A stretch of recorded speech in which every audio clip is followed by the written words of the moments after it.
We often talk about red flags because we see them all the time.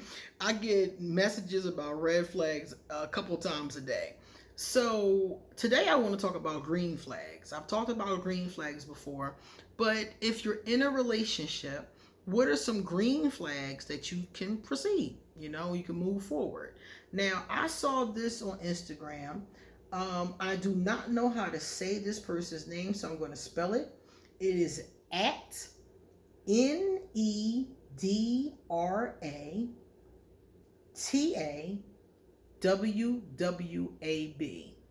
That might be Nedra Tawab. I think that's what that is. But I saw this on Instagram. I thought it was pretty cool, so I'm bringing it to you. I am Queen Hasset Haru, and thank you for joining me for another wonderful edition of Ask an Aquarius. If you haven't already, please hit the red subscribe button and smack the bell. Also, if you like this video, please give it a thumbs up and pass it on to other people who might like it too. Please leave us a positive comment in the comment section. Check out my Patreon page if you want to become a patron. And if you want to get a reading done, please email me or hit me up on social media. And there's a lot more information underneath this video. All my social media, everything is underneath this video, okay? So check it out. So green flags. Okay, so you're seeing somebody and you're trying to decide, should you keep seeing them or should you not, okay? These are some things that Nidra says are good signs that you can move forward with this person. Number one, honoring their word. Oh my God, Becky, I love this one. A person who honors their word is like everything, because it shows an honesty from this person, and it shows that you can maybe, you're not going to jump the gun, but it shows you might be able to even trust them because they're saying their word, whatever their word is. They're letting you know what they're going to do. They're letting you know what they're not going to do. And you can trust what comes out of their mouth. So I like that. Number two, being able to have a healthy disagreement. Oh, I love this one so much.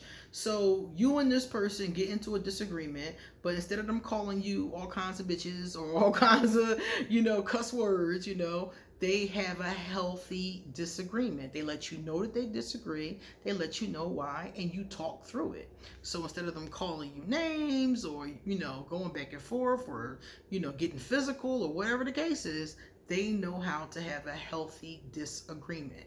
Therapists always say that it's healthy and normal to disagree with your partner, but how you do it is really important.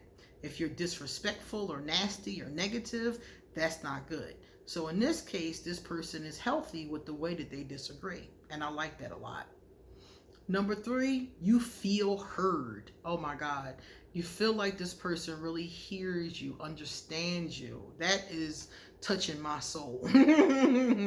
That's touching my soul so deep that I'm like, yes, yes, yes. I love these. Being able to process issues with each other as they come up.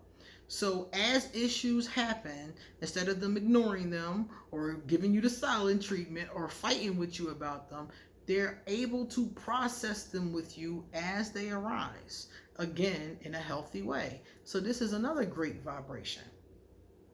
Feeling free to be your authentic self. How many times have you been with someone who's constantly trying to change you or telling you you're not good enough? That is so soul destroying. So in this case, you have a person who you're free. You're free to be yourself. They either celebrate, or encourage, or both who you are. Oh my God, this is amazing. I love this so much. So you can be yourself around this person and not feel like you have to hide or like there's something wrong with you. How many times have you been with someone and felt like you couldn't share? So many couples that I talk to share things with me that they don't share with their partner. And I'm like, are you serious? And the reason why is because I'm not judging them. I'm just like, oh, okay. I'll tell them if it's good or bad, but I'm not going to judge them as good or bad. And some of their partners have, or they fear that they will. Discussing your feelings openly without fear of judgment or consequence. So you can talk about your feelings openly and not be afraid that they're going to judge you or they're going to, have some kind of consequence based on your feelings. A lot of people experience this. Clear expectations. Ooh, okay. So they are clear about what they expect from you, and they clearly understand what you expect from them. This is perfect. I love that. I love that so much, because then there's no guessing.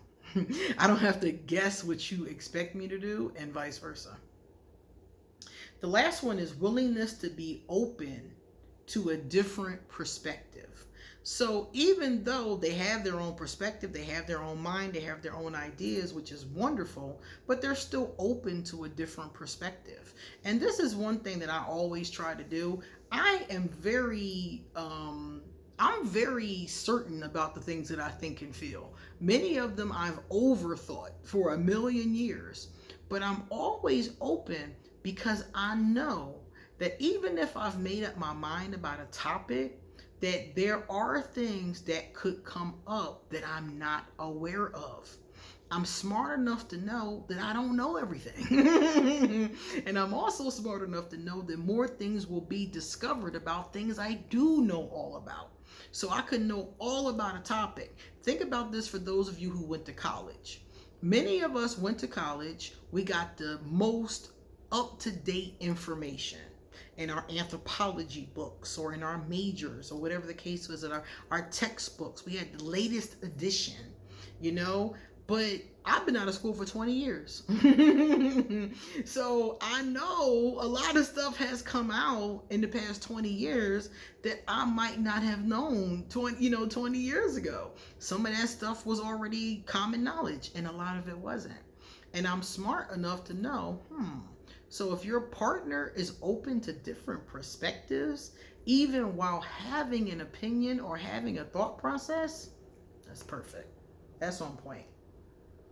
Well, I shouldn't say perfect, because no relationship is going to be perfect. Even somebody with all these characteristics is still not going to be perfect.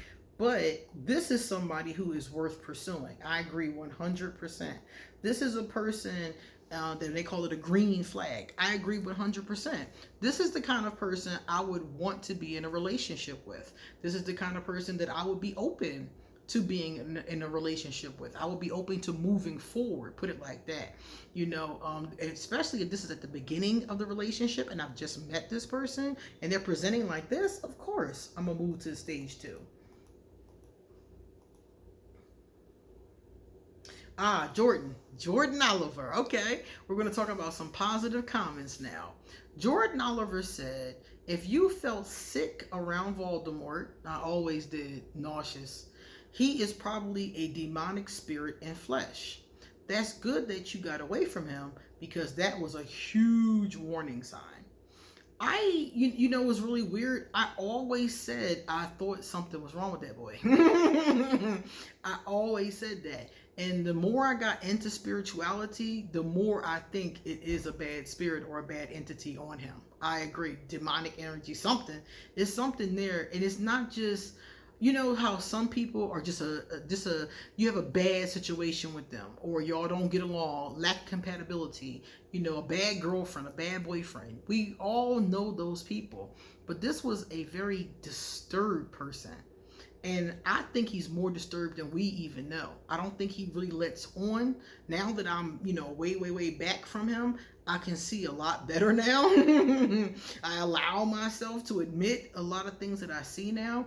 And I do think there's something evil, something really evil there, because it's not just like a person, it's not just like a narcissist energy, because he is a narcissist. He has either narcissist disorder or narcissist tendencies, one of the two, because some people have the disorder and some people just have tendencies. So it's one of those two. But I don't think it's just that, and that's bad enough in itself. but there's a bad energy that comes from him, and everybody picks up on it. And I used to always get nauseous around him. And one of the things we learned in spirituality is that when there is evil energy, when there's bad energy present, sometimes you do get nauseous. Sometimes you get sick. Sometimes you have all kind of things that can, be illustrating to you that something here is not right. So that is a huge warning sign, Jordan. You're 100% correct. Roslyn Israel. Hey, Roslyn. Roslyn said, I do not know how long ago you put this out, but this is true. I thought I plotted and I waited until my children became teenagers and I was out of there 10 years. So she's talking about how Aquarius will make an escape plan. We will make an escape plan. I might not be able to leave you today, but I'm going to get the hell away from you. And that's what she's saying, is that basically she waited until her children were teenagers and she just plotted and planned to get out of this relationship. And it took 10 years. So I'm like, you know what? Whatever is clever, you did what was important to you. It was important to you to have your children raised in this environment up until that time. And then you got out of there, It depends on the situation. If it's a very abusive situation, I would not recommend this because you could be harming you and the children. But if it's just an incompatible situation, I could see somebody doing this and taking their time and getting away. It depends on what's going on. I never recommend staying in abuse. I don't care what the situation is, because when you stay in abuse, you cause more harm than good. Okay? All right, guys. You come back soon because I got a lot more to say. See you later.